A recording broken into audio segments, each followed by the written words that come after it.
Caio Gouveia, esse é o AmibCast e hoje vou receber para tomar um café comigo e, obviamente, paliar a nossa sede de conhecimento, Dr. Ramon Teixeira Costa, coordenador de cuidados paliativos da AMIB e médico intensivista do AC Camargo, Hospital AC Camargo. Muito prazer, Dr. Ramon, tudo bem?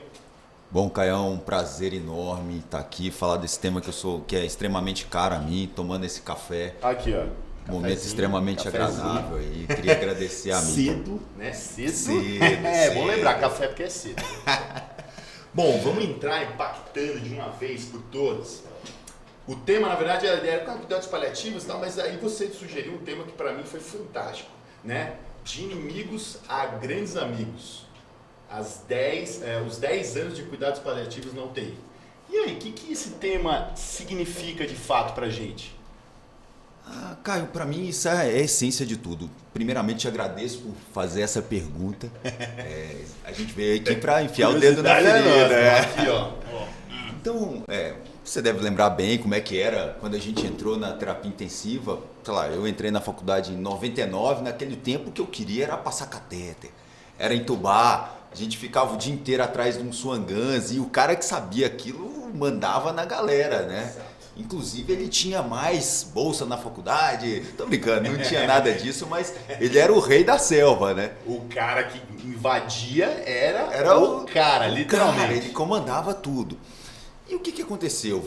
Eu fui lá, fiz minha pós-graduação em sepse, que é extremamente importante, sou muito grato a isso. E aos pouquinhos eu fui percebendo que a gente fugiu um pouquinho da essência hipocrática da medicina dentro da UTI.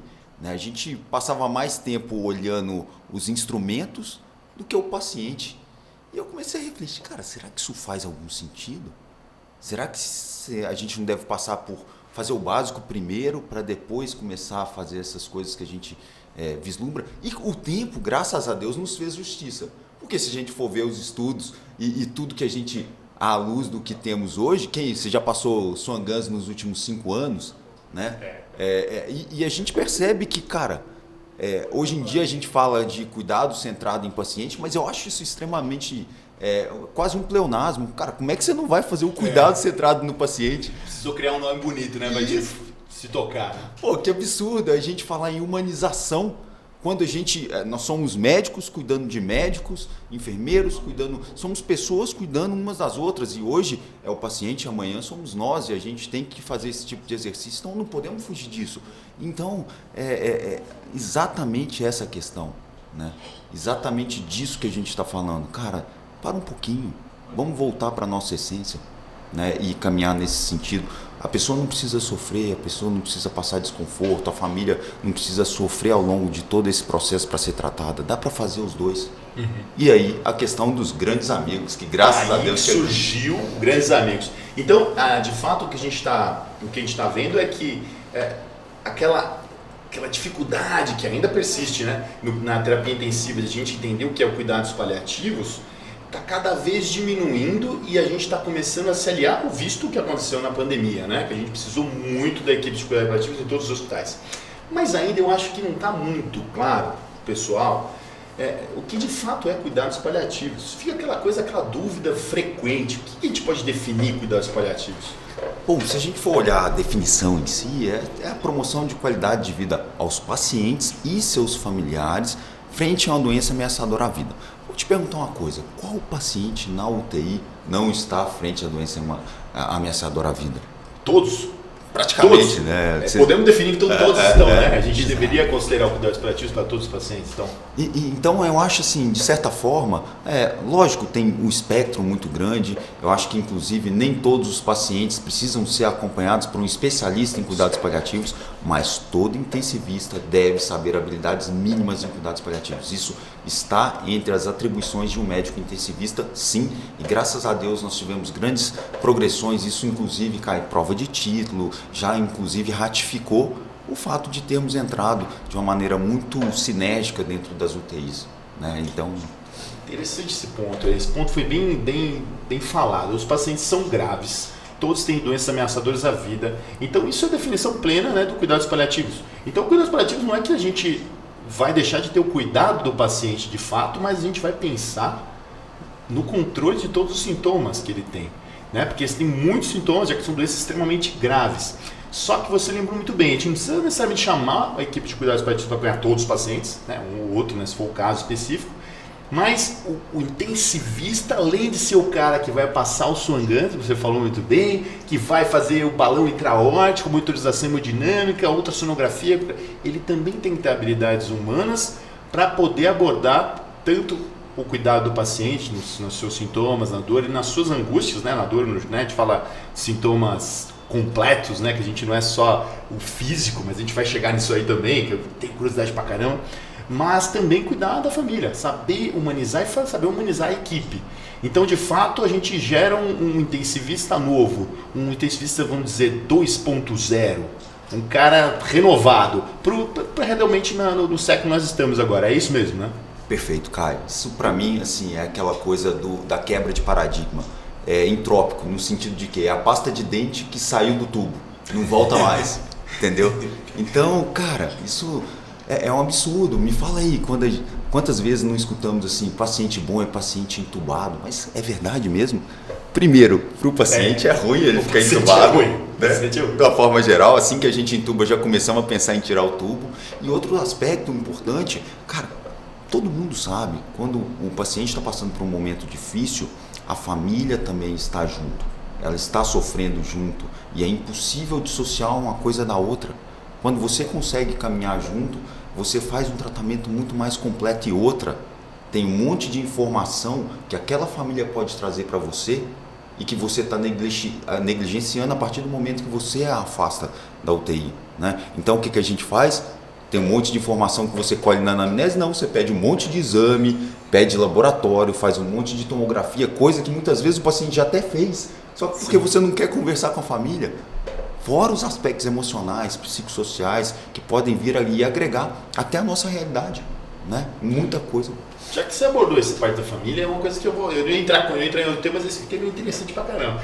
A humanização que você bem falou, de fato é algo que a gente vinha caminhando bem, melhorando em todas as UTIs, né? Algumas UTIs até com acompanhante 24 horas, né? Que na verdade tinha regras e tinha, obviamente, os direitos e deveres, até porque ele tem que ser alguém que ajude no cuidado, né? E de fato, cada vez mais prolongando as visitas em outras UTIs, que ainda não tinham esse modelo, mas aí veio a Covid.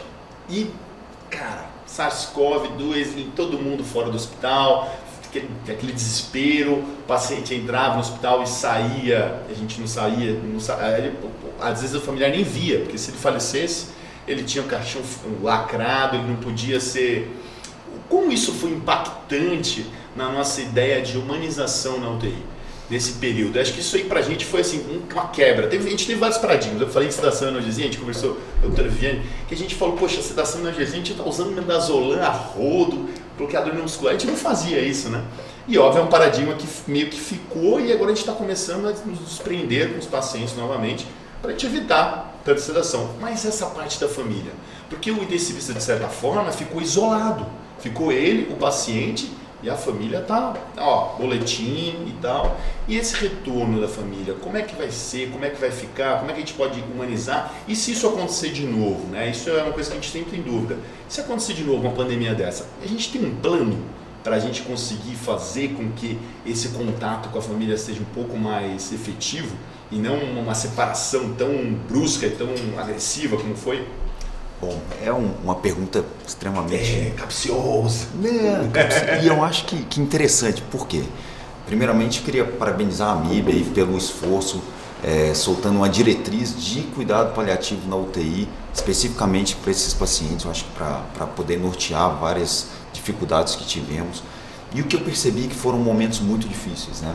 Eu brinco que às vezes eu me sinto pós o auge da pandemia, principalmente eu acho que a segunda onda, como um cara de guerra, assim, né? Você acorda à noite meio pensando naquilo, quando uma pessoa toca no assunto, é um assunto que você tenta evitar porque foi muito sofrido pra gente. Se foi sofrido pra gente, imagina pra quem estava do outro lado. Sim. Que não tinha referência, que não tinha notícia do familiar, cada dia uma notícia pior, sempre por telefone, videochamada. Num dia o paciente está bem, no outro dia você recebe muitas vezes uma notícia de óbito, né? Algumas pessoas estavam habituadas e treinadas para passar essas notícias, outros nem tanto. Pelo momento a gente teve um monte de recém-formado que foi julgado no mercado no momento dessa crise porque não tinha como fazer.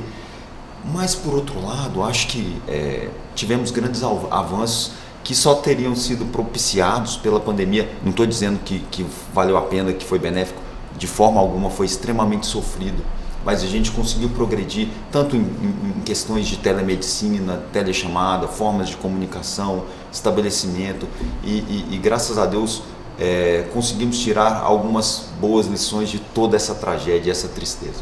E se preparar para próximas situações se houver. Né? Perfeito. Esse é um ponto que pra gente, é o que você falou muito bem. A gente se achava numa situação difícil, e realmente a gente estava numa situação complexa, extenuante, mas os familiares que chegavam, né, e deixavam o paciente lá e não sabiam se ia voltar, e se voltasse não iam vê-lo de novo, né? Então, uma coisa bem complexa. Eu tinha que torcer, a gente tinha que acreditar que a comunicação, que não é uma comunicação pessoal, mas por telefone, ou às vezes por boletins mesmo, fosse efetivo bastante para tentar acalmar a família. Isso era muito difícil, né? E a gente se colocando no lugar desse familiar, a gente consegue aos poucos entender um pouco mais essa ideia de empatia e ver o quanto foi agressivo para eles também, né? Chegando nesse ponto, né, falando desses pacientes que são extremamente graves, pacientes com a doença do SARS-CoV-2, Covid, uma SARA importante, pacientes que evoluíam fatalmente com um quadro muito severo e que a gente não tinha muito de progredir suporte invasivo. E aí entrava aquela velha história, limitação e cuidados paliativos. Existe uma diferença? Existe diferença? Porque é fato, né? A gente passa a visita e fala assim, isso aqui a gente vai limitar esse tipo de medida invasiva porque não vai ter benefício. E aí fica aquele estigma, esse aqui é paliativo. Não é paliativo. Não é esse termo que a gente tem que usar. Qual seria a diferença para a gente conseguir, de fato, tirar esse estigma, esse tabu que fica marcado na cabeça das pessoas? Bom, primeiramente, limitação de suporte é uma coisa muito pequena à frente do que a gente tem, né? Principalmente pelo conceito. Então, a ideia é que... Vou dar um exemplo. Tem um estudo do New England super interessante que pegou basicamente pacientes oncológicos, portadores de tumor de câncer de pulmão, e um atendimento precoce com cuidados paliativos, no outro sem cuidados paliativos, faziam o câncer dele e tudo mais. E o que percebeu-se? Que ao contrário do que todo mundo imaginava, o grupo de cuidados paliativos não viveu menos, viveu mais. A curva de sobrevida, você pega a Kaplan-Meier lá, do grupo que foi acompanhado. Faz sentido? Amor, não faz sentido para mim, mas claro que faz. Por quê? Porque se o cara tem uma comunicação mais efetiva, entende melhor o tratamento dele, ele consegue aderir melhor. Se ele tem seus sintomas controlados, ele consegue se alimentar melhor, se reabilitar melhor, ele consegue ir ao tratamento melhor e ele acompanha. Obviamente, ele vai sair melhor do que o outro. Cara, será que isso não vale para UTI? Será que se o cara não tivesse a dor controlada, ele não faz menos delírio? Você não consegue extubar ele mais cedo? Gasta menos oxigênio. Gasta menos oxigênio, você não vai reabilitá-lo? Será que você não vai conseguir determinar, fazer as discussões prognósticas de forma precoce e alocar melhor seus recursos, principalmente no momento de escassez? Tá certo? Por quê? Porque o paciente no seu fim de vida ele não precisa de ventilação mecânica. Não existe nenhum estudo que mostre benefício. Ele precisa de acolhimento, controle de sintomas, ficar próximo da sua família. Óbvio que na pandemia é um pouco mais difícil. Você está errando no sentido de alocar esse recurso, porque ele não precisa disso. Outras pessoas vão precisar. Se você coloca aqui, falta ali. Né? Então a minha impressão é que esse erro de concepção de cuidados paliativos tirou o direito de muita gente ser beneficiada, tanto do lado de cuidados de fim de vida, quanto do lado do cuidado pleno e curativo. Tá certo, então quer dizer que aí que está o pulo do gato, né? Quer dizer que o paciente que está em cuidado paliativo não necessariamente dá com limitação de medidas invasivas. Perfeito. Porque o cuidado paliativo é de fato o tratamento e o controle de sintomas, angústias, não só do paciente, como também dos familiares e tudo que em torno dele. E não só angústia, a dor não seria angústia só física, mas também de estar longe dos familiares, da parte religiosa, etc. Então a gente considera uma dor plena, né, completa, né? Então fato que nossos pacientes que estão na UTI, de fato, a gente tem que abordar em todos eles o cuidado paliativo. Sim. Então, se temos essa ideia, e se o cuidado paliativo teve nesse trabalho, como você disse muito bem, essa melhora, o paciente realmente teve uma mortalidade menor, peraí, cuidado paliativo tem efetivamente um impacto na mortalidade, no desfecho final. Tem. Inclusive... Olha que paradoxal. Então a gente não pode falar que o paciente é cuidado paliativo, ele pode falar de limitações de medidas invasivas, e aí com a ideia de a gente realocar recursos, mas a gente não pode estigmatizar ele como cuidado paliativo, não é isso? Vamos colocar assim, digamos que a partir do momento que você estigmatiza o seu tratamento, você limita o que você pode fazer para ele, né? Então, uma questão é que você não precisa nem... O que você vai usar de termo, tanto faz. O mais importante é o que você vai fazer, né? Isso faz diferença na hora. Então, eu acho que essa é a questão. Por exemplo, vou te citar um estudo bem legal, assim, que avaliou basicamente pacientes em cuidados paliativos, na enfermaria, internados, e em pacientes em hospice, ambos todos em cuidados de fim de vida, e mostrou que os pacientes em uso de sedação paliativa viveram mais do que os outros. Por quê? Porque o cara consegue controlar. Vamos falar, um paciente com dispneia. Se você consegue controlar o sintoma, ele consegue coordenar melhor a respiração, melhor a troca, ele consegue viver um tempinho a mais com qualidade de vida. Que é o que importa, né? Exato. Que é o que importa. Importa na UTI e importa pra gente aqui. Pra todos os lugares, Exato. né? A gente acha que na UTI ele tem que viver mais anos, mas numa situação de diálise, se ele está em fim de vida, ele não... A diálise, toda a monitorização dinâmica, todo o suporte invasivo tem um benefício muito pequeno, né? Considerando isso. E aí você disse muito bem, nós temos que tentar tratar os sintomas, né? E dispneia é um dos sintomas mais terríveis na UTI, além da dor, né?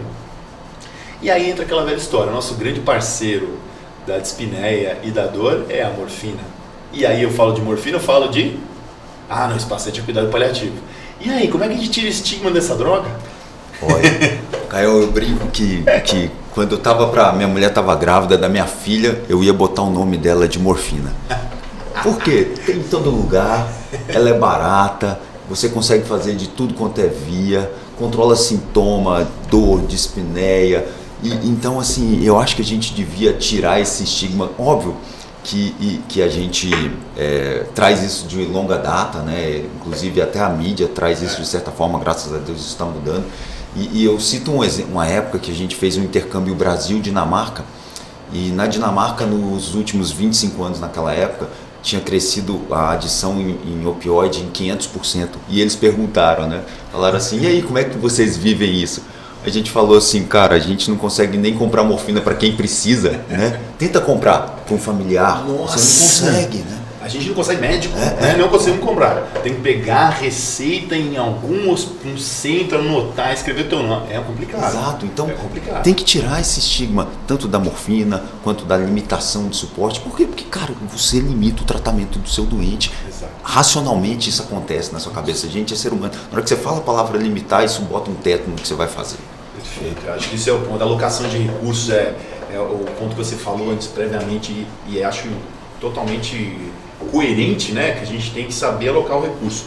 E aí a gente, até para a gente evitar, né, no nosso dia a dia na visita, a gente fala, esse paciente provavelmente nesse momento, nessa situação que ele está, todas as comorbidades que ele tem, a doença de base dele, a gente não vai fazer algumas medidas invasivas já previamente, já conversar de certa forma, deixar bem entendido para a família, principalmente, não falar, nós não vamos fazer isso, nós vamos fazer tudo que ele tenha benefício. O que não tiver, a gente não vai invadir ele de graça, né? Então, deixar isso bem conversado. Às vezes as pessoas têm dificuldade, como é que eu vou falar isso com a família? Você não fala, você vai falar exatamente o que você vai fazer. Eu vou dar todo o suporte que tenha benefício para esse paciente.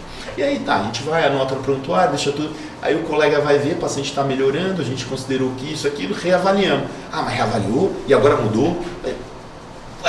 Se o paciente mudou, a nossa determinação, a nossa limitação, o nosso controle, o nosso cuidado também vai mudar. Isso é coerente? Tem lógica isso? Porque de fato às vezes ficam perdidas os colegas, a equipe, porque você vai determina uma coisa em visita e na outra visita pode ser que a gente tenha que mudar, dependendo como for. E aí eu acho que o determinismo que a gente tem naquela visita é para auxiliar naquele primeiro momento e a gente poder raciocinar cada um dos rounds para a gente considerar o melhor cuidado, né? Então, essa ideia de fechar um determinismo e não poder abrir mais é prejudicial, né? É sensacional essa história, assim, você contar isso, eu fico feliz de que isso não aconteça só comigo. Eu brinco com os residentes que o paciente, ele tem o direito de morrer, até com dignidade, óbvio que é desejável a todos, mas ele não é obrigado a morrer, né? Exato. Então, a gente se prepara, faz o melhor, espera o melhor, mas se prepara para o pior, né? Em que sentido? Cara, se melhorou, deu tudo certo, melhor para ele, né? Obviamente você sabe que é muito grave e aquilo pode piorar.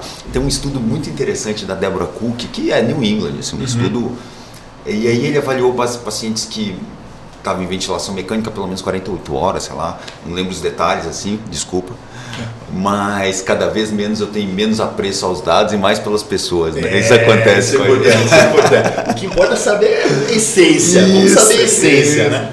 E aí, cara, teve dos grupos de cuidado de fim de vida, pegou um grupo que morreu no tubo e o grupo que fez a extubação paliativa.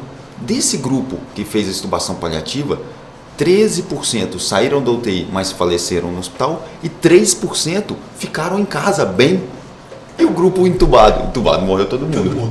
Então, 100%. cara, né? Caraca! É curioso isso porque a gente viu como a gente pode ser nocivo para a paciente também, né?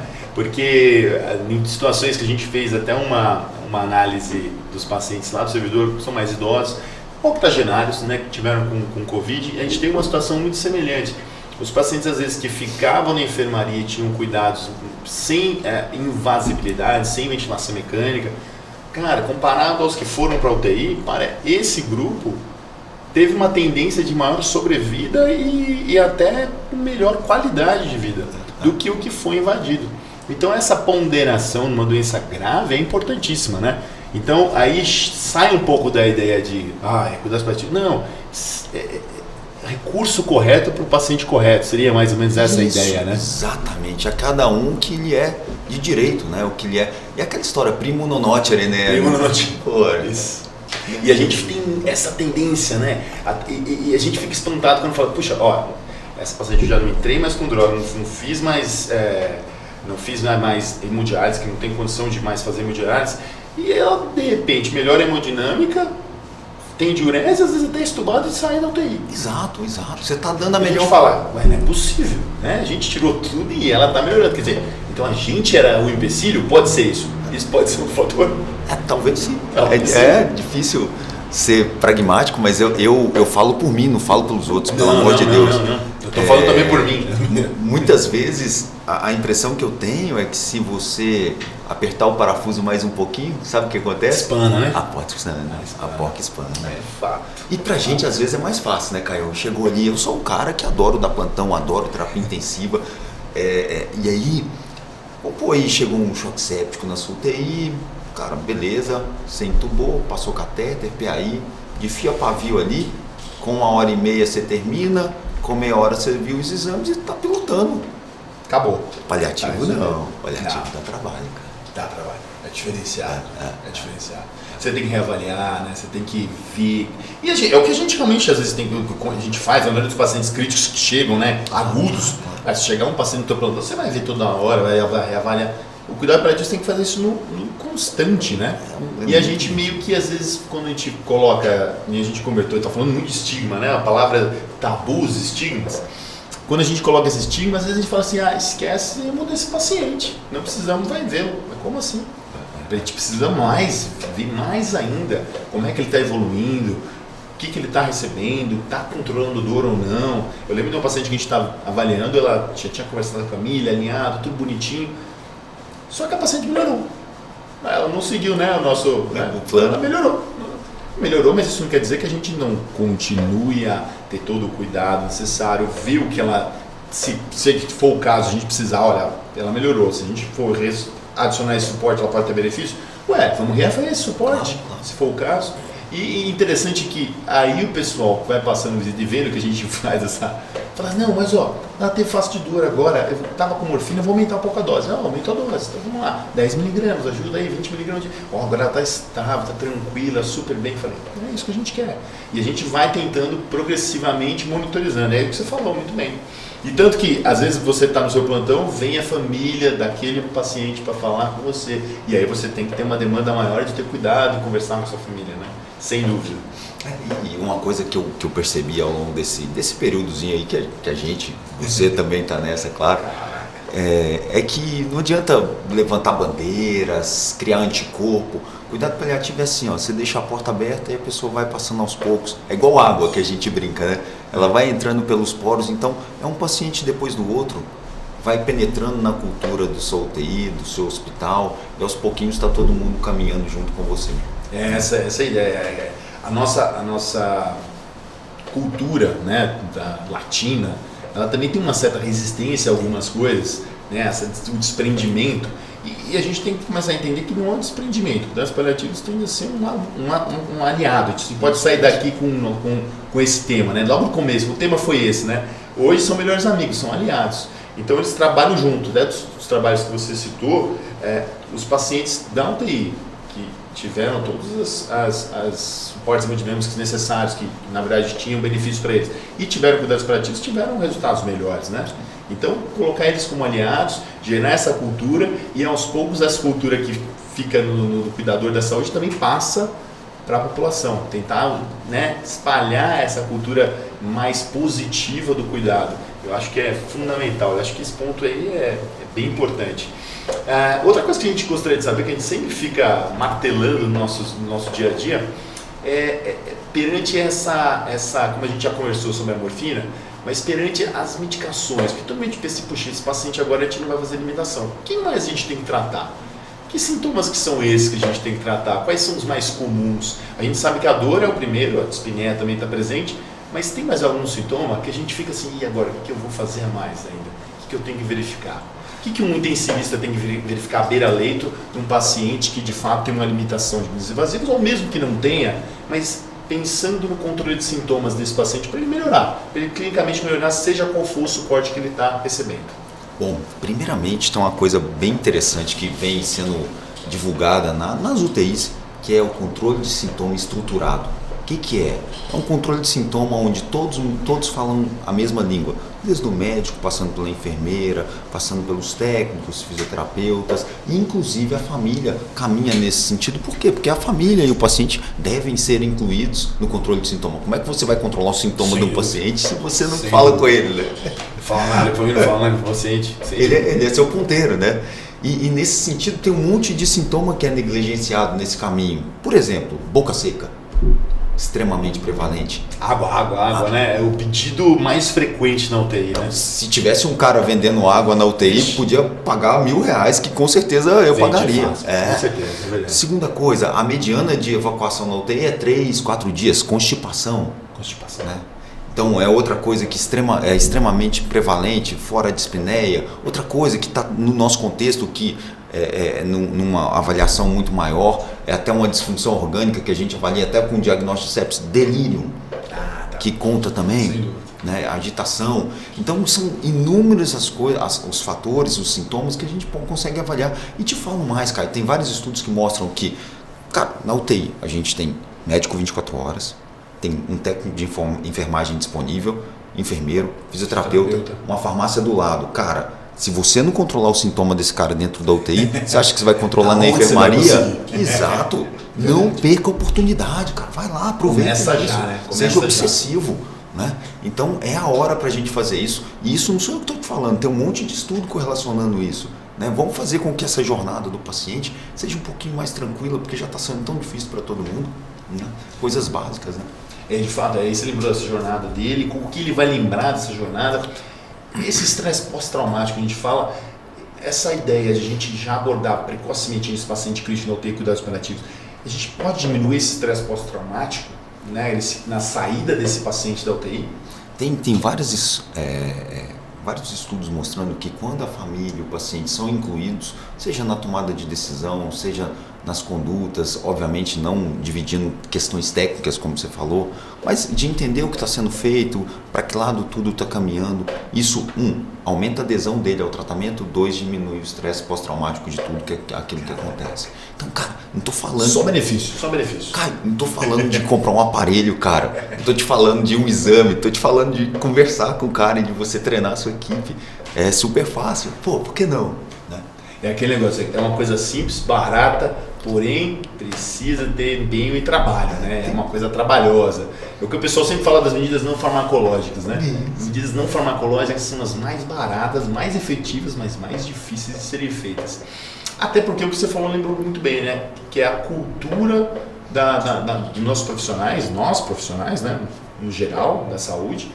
E aí o ponto que a gente quer levantar, a gente não vai levantar uma bandeira, não vamos fazer, né? Mas como é que nós vamos conseguir fazer essa influenciação? Treinamento seria uma ideia, as reuniões, no próprio round, aonde a gente pode abordar de uma maneira mais efetiva para que essa cultura, que você falou, lentamente possa se espalhar em todos os profissionais e logo todo o hospital.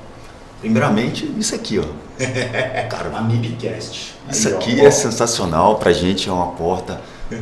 Cara, imagina 20 anos atrás se isso aqui teria acontecido. Não tô falando nem da tecnologia. Sim. Tô falando desse tipo de discussão, né? Com essa naturalidade, com essa fluidez e fazendo sentido, né? Isso que importa. Né? Imagina. Então eu acho que aos pouquinhos tem que entrar, sociedade no nível maior. Sim. 2, na sua instituição, do jeito que der, cara. Por quê? Como for. Cara, tem lugar que não tem dinheiro, que não tem recurso. Cara, faz uma reunião, faz um treinamento, retreina, faz outra vez, cria a cultura, principalmente do ponto de vista institucional, é muito importante que estejamos amparados. Por exemplo, uma coisa sou eu, Ramon, ir para a UTI e fazer o meu projeto lá dentro, ou ser um andorinha que faz um verãozinho ali. Outra coisa é ser um projeto institucional. Pesado. Que tem alguém por trás, pelo menos, fazendo aquela assistência para que aquilo possa reverberar, né? Exato. E indo da sua instituição, passando para o seu estado, passando para o seu país, com a política pública forte em relação a isso. E isso, eu te falo mais, cara, a gente tem muito mania de falar em sociedade, né, cara? Desculpa. Não. Aqui a gente toma café, tranquilo. Mas o que você falou muito bem, é das sociedades, e a gente pensa, e você frisou, é importante, mas vamos começar aqui, depois vamos passar para esse círculo maior e assim progressivamente. Só que aí chega aquela situação em que, você viu que o meu script já mudou, né? Já mudou, ao longo que você vai conversando, o script vai mudando. Mas a gente tinha esse maior, e esse maior começa a falar uma coisa que é totalmente contrária ao que a gente está pregando. De uma maneira, de certa forma, até agressiva. Porque já aconteceu em alguns casos, né? Já vimos isso acontecer em governos, em bastante representantes, né? Nossos. Né?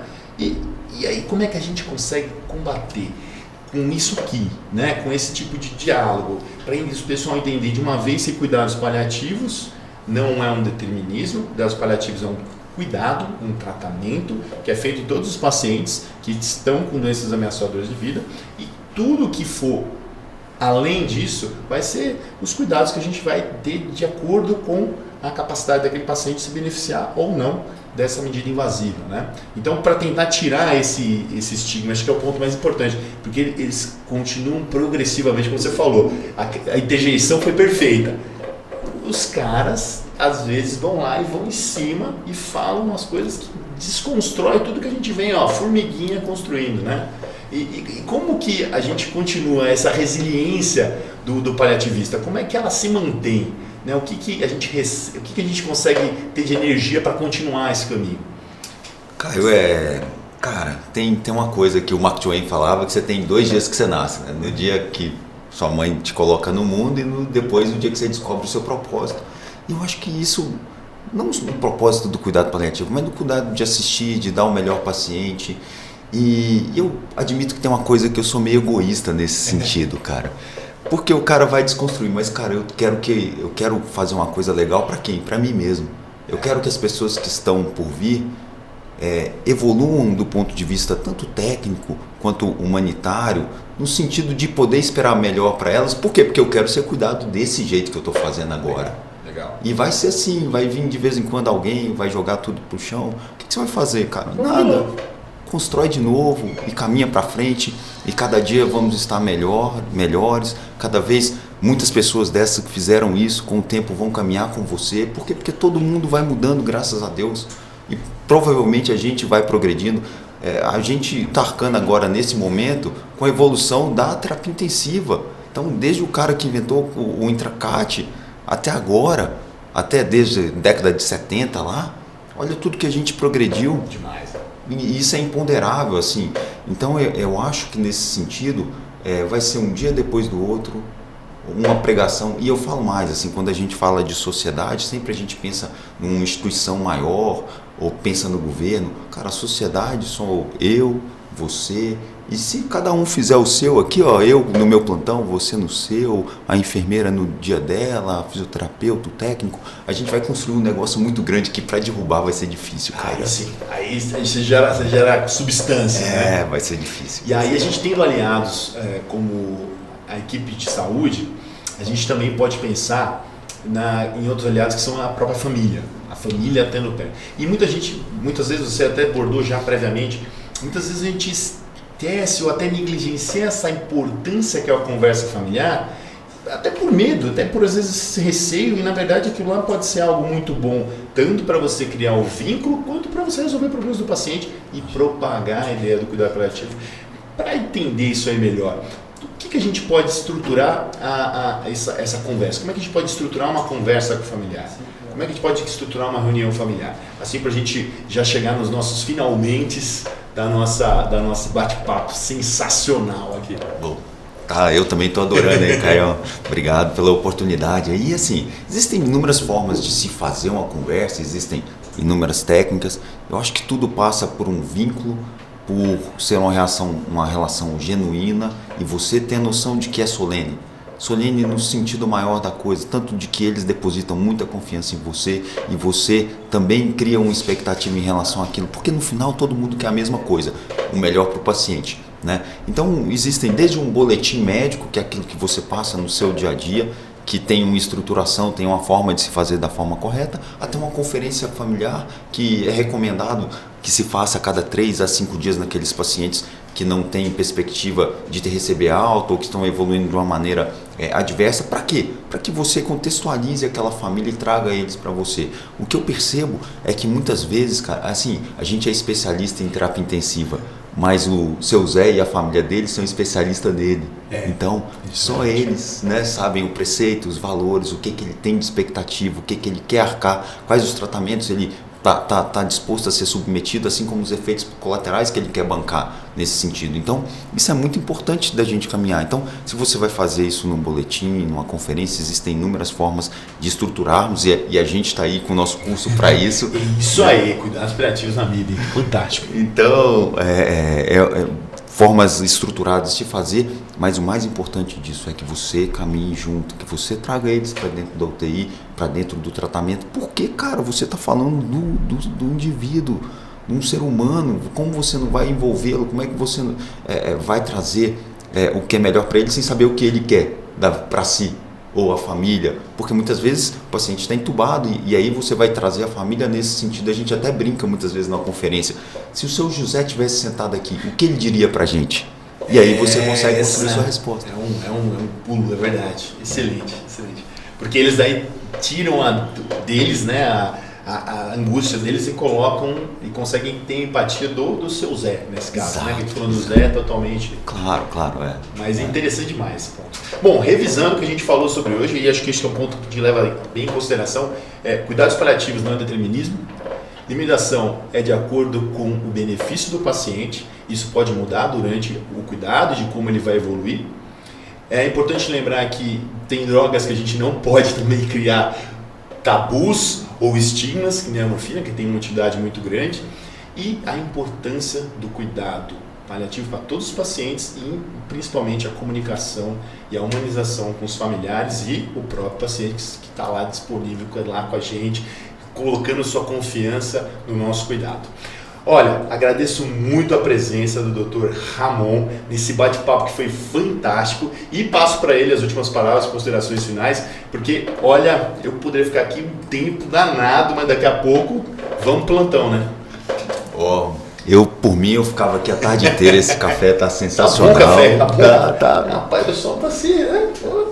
Agradeço muito a Amib por tudo que tem feito, não só por me chamar para falar aqui, por dar essa abertura que é extremamente importante, mas pelos protocolos, pelo esforço em fazer com que caminhemos sempre juntos, amigos antes de inimigos. Né? Muito obrigado por tudo, foi um prazer. Prazer é dividir todo esses nosso, momentos com vocês aí. Ó, você que ainda não se inscreveu, ainda não está presente, olha o bate-papo que a gente teve. Cada vez mais Amibcast para você agora com o Dr. Ramon. Mas lembrando, cuidados paliativos e